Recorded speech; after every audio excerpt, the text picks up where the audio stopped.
మీకు అదేవిధంగా గౌరవ సీఎం గారికి, గౌరవ డిప్యూటీ సీఎం గారికి అందరికీ ధన్యవాదాలు తెలియజేసుకుంటాను అధ్యక్ష. ఎందుకంటే అధ్యక్ష ఇది ఒక చరిత్రలో నిలిచిపోయే రోజు అధ్యక్ష. చరిత్ర కలిగిన అమరావతికి తిరిగి పునశ్చరిత్రను సృష్టించడం అంటే ఇదేనేమో.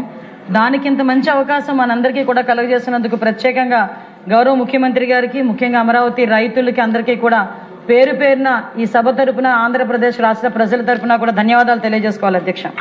ఎందుకంటే అధ్యక్ష ఆల్రెడీ అమరావతి రాజధాని ఆంధ్రప్రదేశ్ రాజధానిగా చరిత్రకి ఎక్కింది, మనందరికీ కూడా తెలుసు. తిరిగి అదే అమరావతిని మళ్ళా తిరిగి రాజధానిగా ఈరోజు మనం అందరం కూడా చట్టబద్ధత కల్పించుకునే ఒక అపూర్వ ఘట్టంలో ఇటువంటి సమావేశంలో మనందరం కూడా సమావేశం అవడం అంటే నిజంగా చెప్పాలంటే ఒక పూర్వజన్మ సుకృతం కింద భావించాలి అధ్యక్ష. ఎందుకంటే ఇటువంటి ఈ బృహత్తరమైన కార్యక్రమంలో మనందరం కూడా సమావేశాలు ఏర్పాటు చేసుకొని చట్టబద్ధత కల్పించే విషయంలో మనందరం కూర్చొని ఒక తీర్మానాన్ని ప్రవేశపెట్టేటప్పుడు అధ్యక్ష దీని వెనుక ఉన్న పడ్డ అవమానాలు కానీ, దీని వెనుక చేసిన పోరాటాల గురించి కానీ, దీని వెనుక చేసిన త్యాగాల గురించి కూడా మనందరం కూడా మాట్లాడుకోవాల్సిన అవసరం ఎంతైనా ఉంది అధ్యక్ష. ముఖ్యంగా అధ్యక్ష ఎవరైనా కూడా స్త్రీని గౌరవించే సొసైటీ మంది.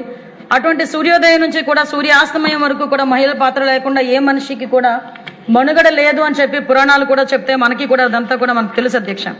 అటువంటి సందర్భంలో అధ్యక్ష శాతవాహనుల కాలంలో కూడా అధ్యక్ష మహిళలకు సమాజంలో రాజకీయంలో ఉన్నత స్థానం కూడా ఉండేది అధ్యక్ష. నాగానిక ఇందాకే మన సభ్యులు కూడా చెప్పారు, గౌతమి బాలశ్రీ వంటి వారు చారిత్రాత్మక ప్రాధాన్యత కలిగిన మహిళామణులు అధ్యక్ష.